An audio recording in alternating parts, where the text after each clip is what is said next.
Bismillahirrahmanirrahim. Assalamualaikum warahmatullahi wabarakatuh. Subhanallah walhamdulillah wa la ilaha illallah wallahu akbar, la hawla wa la quwwata illa billah. Allahumma salli ala Muhammad wa ala alihi wa ashabihi ajma'in, amma ba'du. Tiada Tuhan selain Allah yang mengukur segala-galanya dengan maha cermat. Tidak ada yang tertukar, tidak ada yang berlebihan.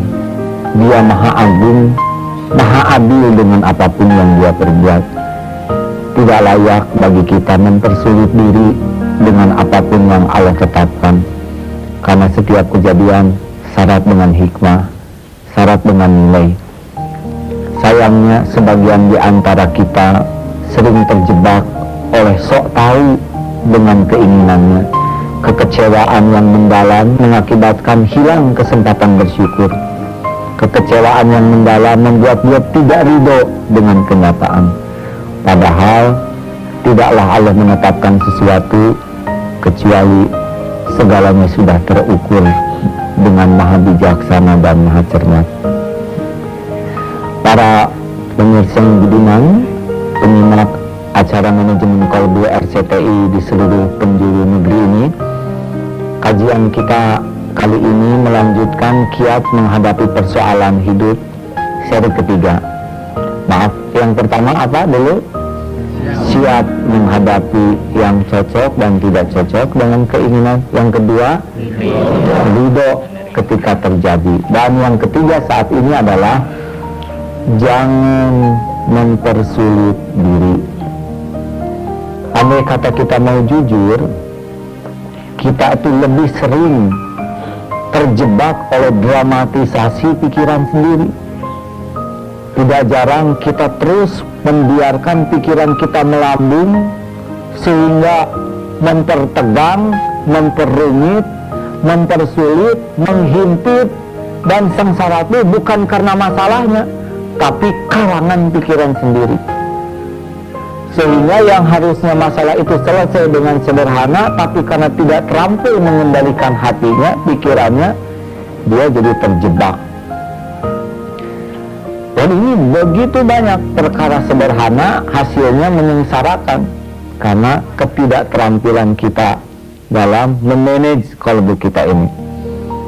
Alkisah ada seorang wanita dosen pulang dari dokter, panik. Apa sebabnya? Karena dia punya pikiran sendiri tentang penyakitnya. Datang ke pesantren. Tolong sekali, saya itu gelisah. Kenapa, Bu? Saya baru pulang dari dokter. Kemudian kata dokter saya ini sehat. Loh, alhamdulillah dong. Tunggu dulu Ustaz. Tadi di dokter itu pasien banyak, sehingga saya tidak diperiksa lama-lama. Saya lupa lagi menceritakan pinggang saya sakit. Bagaimana kalau ternyata saya ini punya sakit ginjal? Tahu enggak? Orang yang sakit ginjal itu lama-lama harus cuci darah. Tahu enggak berapa cuci darah? Sekali cuci darah minimal 400 sampai 600 ribu. Bagaimana kalau saya seminggu 3 kali? Belum lagi suami saya mungkin nanti menuntut cerai kepada saya. Apalagi kalau ginjal saya harus diganti, dari mana? Siapa yang gantinya? Ibu maaf, ibu tuh sudah pasti sakit ginjal? Belum, ini hanya kira-kira. Masya Allah, itu begitu dramatis ya, sampai ke perhitungan keuangan, dituntut cerai, ganti ginjal, padahal hanya lupa ngomong ke dokter. Ada juga yang tidak mau turun dari kursi. Kenapa? Panik suaminya. Suami saya, Ustadz. Kenapa suami ibu? Sebentar lagi pensiun, rumah belum punya, cicilan banyak yang belum lunas, kreditan masih numpuk, anak kecil-kecil belum besar, yang besar belum pada punya kerjaan, belum menikah. Bagaimana? Menderita. Kapan ibu pensiunnya? 2 tahun lagi Ustaz, 2 tahun lagi. Kenapa pensiun 2 tahun lagi? Sengsaranya dari sekarang.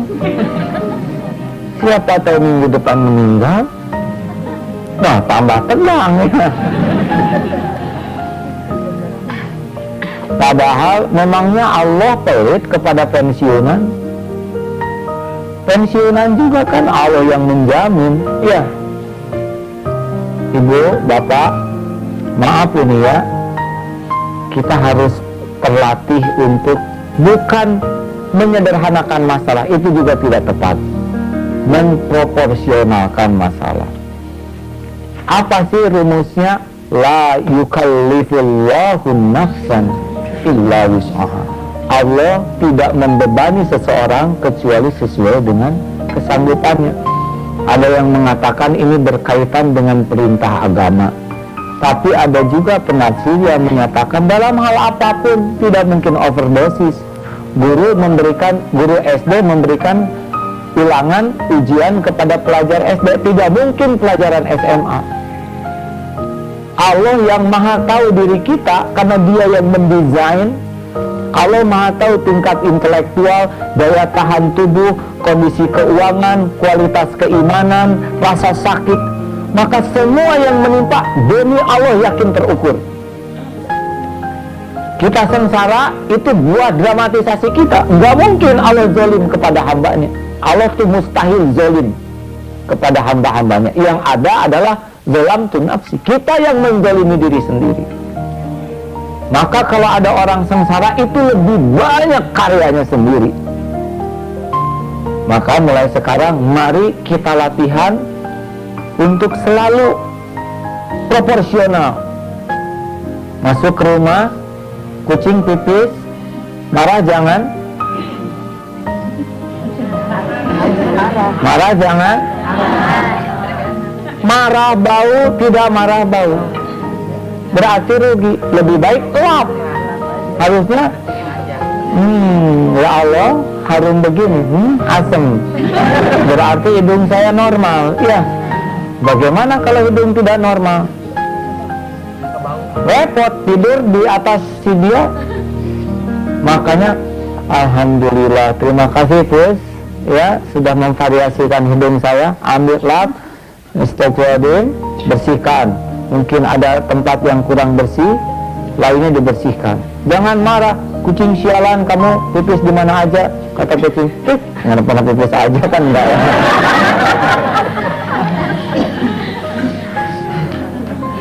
Semuanya proporsional ya, proporsional. Udah dengar cerita orang naik mobil belum? Ini ada bapak-bapak seksi penderitaan. Jadi beliau ini punya mobilnya bagus, Volvo baru, maksudnya baru nyicil ya. Ini nggak boleh dipersulit, tenang ya.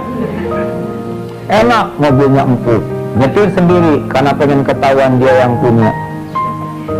Duduk di pinggir kiri disangka nebeng, nggak enak. Duduk di belakang nggak kelihatan, bawa sendiri, khusus buat dia. Tahu-tahu sedang jalan ada motor menyalip, cip, aduh, kurang ajar, hampir kena. Berarti kan enggak ya. Coba kalau kena ini spion 3 juta tahu, harus gua kasih pelajaran. Digas, kejar. Jadi mulai nggak enak tuh mobil. Wow, istrinya, Pak, tenang dong Pak. Apa Mama? Ini urusan harga diri laki-laki. Padahal biasanya nggak berharga ya. Wah, karena kebut-kebut dimaki-maki mobil. Tiba-tiba yang anak-anak di belakang, Mama takut, diam kalian. Teke lagi nangis. Jadi masalah di mobil. Tiba-tiba lampu merah, aduh, lampu kurang ajar. Merahnya lama lagi, terus menggerutu. Kamu sih istri, harusnya situasi mendukung kepada suami. Ini pakai nangis, wah. Rusak suasana rinyam. Kaset apa lagi ini, radio banyak omong, matiin. Lagi marah-marah di dalam mobil, lampu hijau, nggak ketahuan. Dari belakang, tidit, apa lagi? Jadi supir itu sabar, tahu? Nah begitu, padahal dia yang nggak sabar. Ngebut, ngejar sampai ke pom bensin, ketahuan itu. Tuh motornya, cepat, hit. Mana yang naik motor ini? Langsung nanya ke tukang pom bensin. Kata tukang pom, itu tuh pak. Ditunjukkannya di WC. Rupanya dia mules, betul tidak? Makanya ngebut itu. Kan rugi ngejar-ngejar orang mules, betul tidak? Kenapa kamu ngebut? Nggak kuat Pak, kan.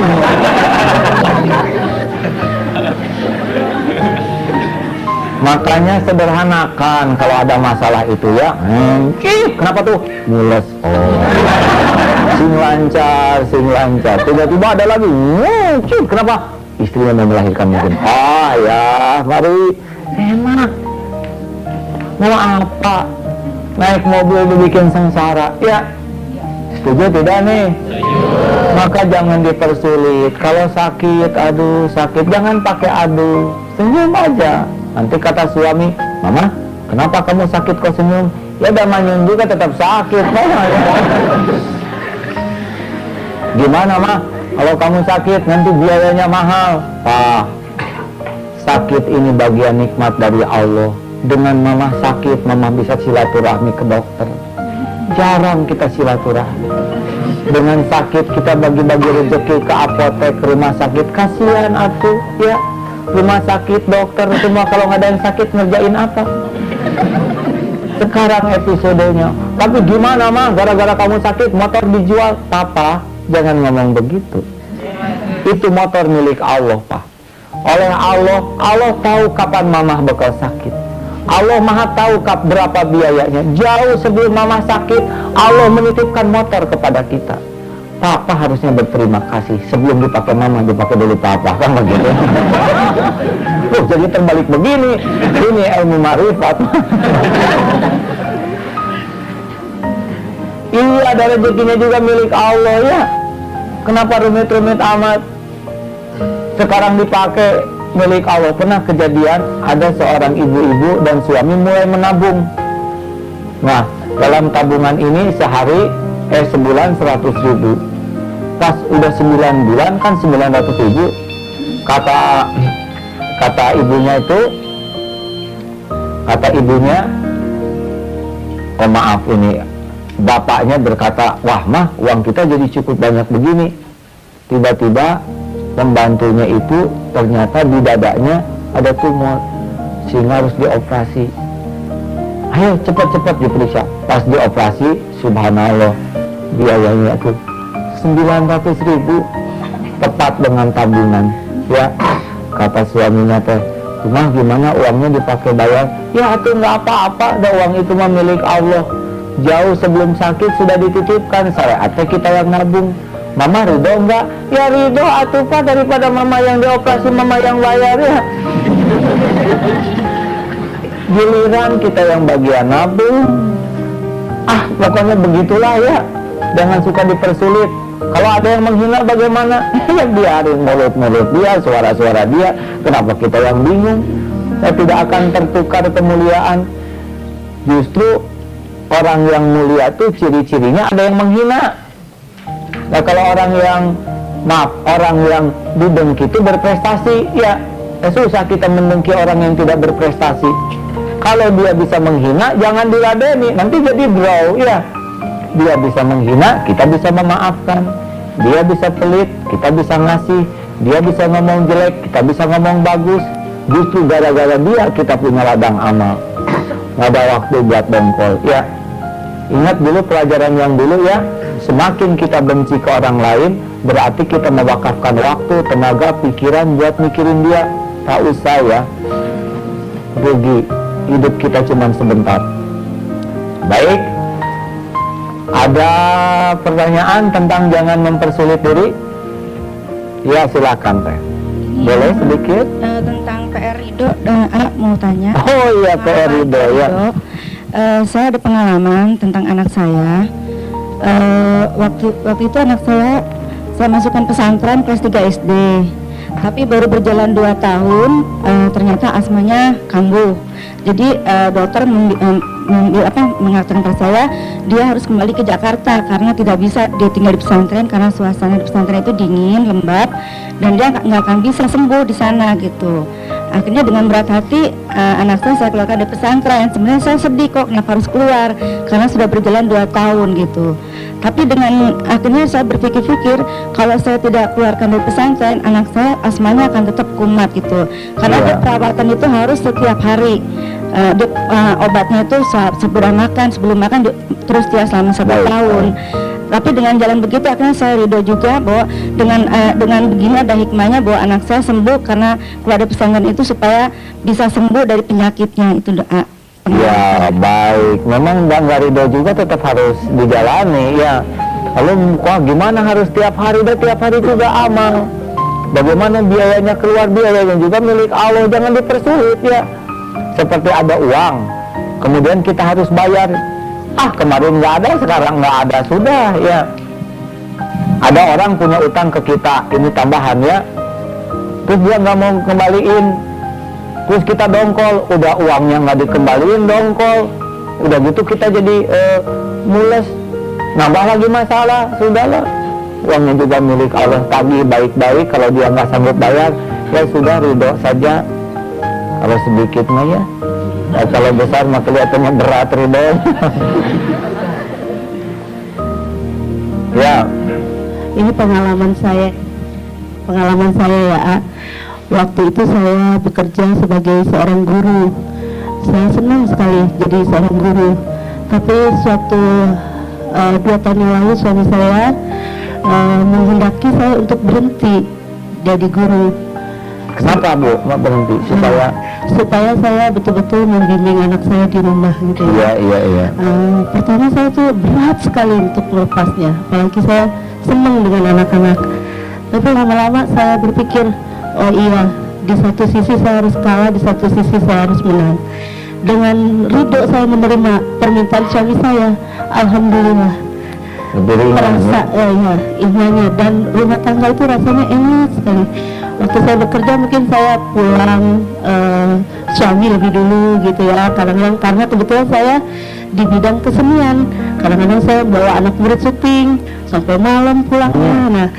Nah itu jadi saya alhamdulillah dengan ridho hati saya Latihan menerima ridho itu ya, permintaan suami saya, Baik. terasa nikmatnya hidup ini. Terima kasih ya. Baik, alhamdulillah. Mungkin ada dari kalangan bapak-bapak tentang ya bapak, silakan di belakang. Jadi saudaraku sekalian, memang ini butuh latihan ya, tidak selesai mendengar ini jadi langsung ridho. Kalau jadi sih ya bagus ya, tapi siap dengan proses. Silakan. Terima kasih ya. Tentang mempersulit diri. Jadi kebetulan saya punya relasi cukup banyak, keluarga juga keluarga rantau, jadi cukup banyak. Misalnya pada saat Lebaran kemarin itu kita harus kami sekeluarga harus membagi waktu mengunjungi atau bersilaturahmi dengan keluarga dan rekan-rekan kami tersebut. Cuman akhirnya ada yang bentrok dan sebagainya. Nah ini mempersulit diri gimana, akhirnya jadi kalau kesini ntar yang ini marah, kalau kesini ini nggak kebagian marah. Ini mempersulit dirinya gimana dia? Oh, ini pertanyaan. Iya, betul. Oh, iya. Kasih ya. Sebetulnya tidak boleh mempersulit diri saya ya, pertanyaan itu harus yang mudah. Fa'idza faragta fansab wa ila rabbika farghab. Jadi begini, sebetulnya segala sesuatunya itu kalau diformulasikan dengan kepala dingin, tepat itu akan ada jalan keluarnya. Biasanya sikap emosional yang membuat kita melebihkan sesuatu yang pas atau mengurangi sesuatu yang semestinya. Ya, karena kita senang di satu tempat, maka kelamaan hak yang lain tidak ada. Ini kalau diprogram dengan baik. Kalaupun tidak mungkin kita melakukan semuanya, kan hadal kubasa, goreng kubasa, maaf ya begitu ya. Baik buruk juga tergantung bagaimana cara mengkomunikasikannya ya. Jadi jangan mempersulit diri, apalagi kesana sulit, kesini sulit, ya sudah kita yang tenang-tenang saja di rumah, nggak usah silaturahmi. Dia memang ingin enak, tapi enaknya itu enak kualitas rendah. Karena maaf ya, kesuksesan itu juga bisa dicapai ke tingkat kesulitan. Mike Tyson, dia jadi juara, maaf ini kalau contohnya kurang tepat, sesudah dia capek dan dia bahagia sesudah mengarungi jihad, pertempuran, itu bersimbah darah, berkuah peluh misalkan dalam pertempuran, tapi itu jadi puncak kebahagiaan. Itu bukan mempersulit diri. Jangan Wah, ngapain perang, ya nggak? Enak tidur di rumah. Nah, ini sepertinya enak, tapi ini enak menipu diri. Jadi kesulitan ini adalah bukan kepentingan nafsu, tapi proporsionalnya tindakan yang sesuai yang disukai Allah. Ya, kalau Allah sukanya begitu, itulah yang tepat yang harus kita lakukan. Jadi mohon maaf ini ya, jadi jangan karena nggak mau dipersulit, saya emang nggak mau ke pengajian, sulit, banyak orang, nanti sendal saya hilang. Oh, suudon lagi yang ada lagi, ya kalau tidak, ya satu lagi. Nah ini dari tahajud call ya. Bagaimana pengalaman tahajud call nih yang seperti diungkap di mass media ini? Apa ada kesulitan? Juga ini topiknya mengenai mempersulit diri ya. Ya silakan.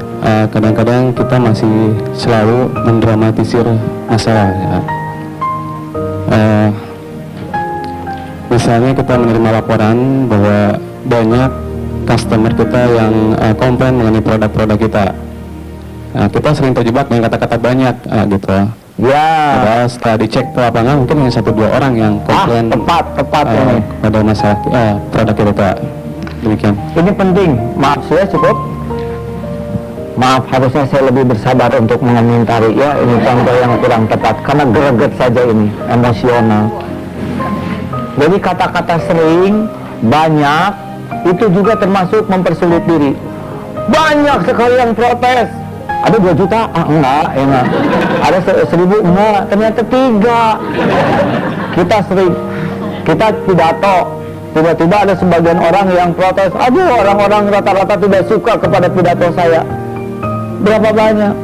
Paling 2-3. Kita kadang-kadang seakan-akan semua sebel. Ini misalkan guru di kelas 1 ngobrol, 1 aja yang diperhatikan oleh guru yang ngobrolnya, padahal yang 39 memperhatikan. Ini mempersulit diri. Ya, sudah ibu-ibu, jangan suka terpancing oleh kata-kata mengeneralisir. Ya, sering juga belum tentu itu. Selalu.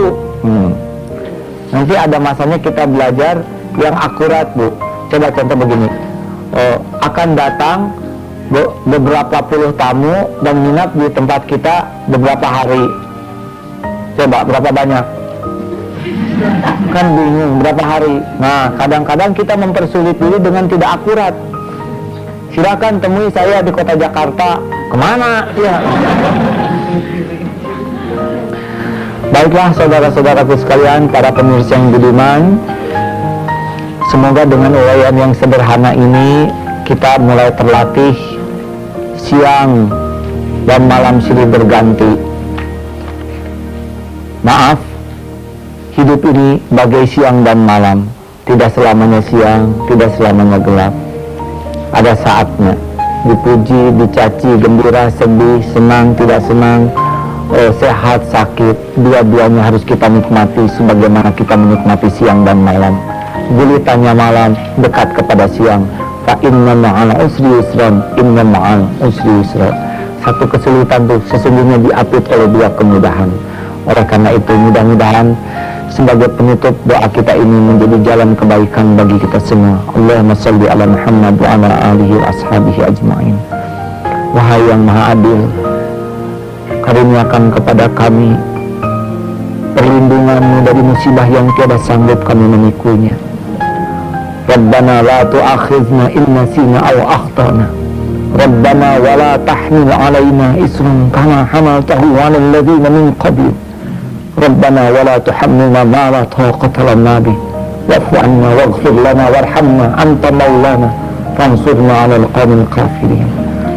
Ya Allah, lapangkanlah hati kami atas segala kesempitan. Mudahkan segala urusan kami atas segala kesulitan. Jadikan apapun yang Engkau tetapkan membuat kami ridho kepadamu, merasakan indahnya kasih sayang. Hanya Engkaulah satu-satunya penolong yang tidak pernah mengecewakan. Hanya Engkaulah satu-satunya pelindung yang maha kokoh. Kepadamu lah kembalinya segala urusan. Rabbana atina fid dunya hasanah wa fil akhirati hasanah wa qina azabannar. Alhamdulillah. Para pemirsa yang budiman, assalamualaikum warahmatullahi wabarakatuh.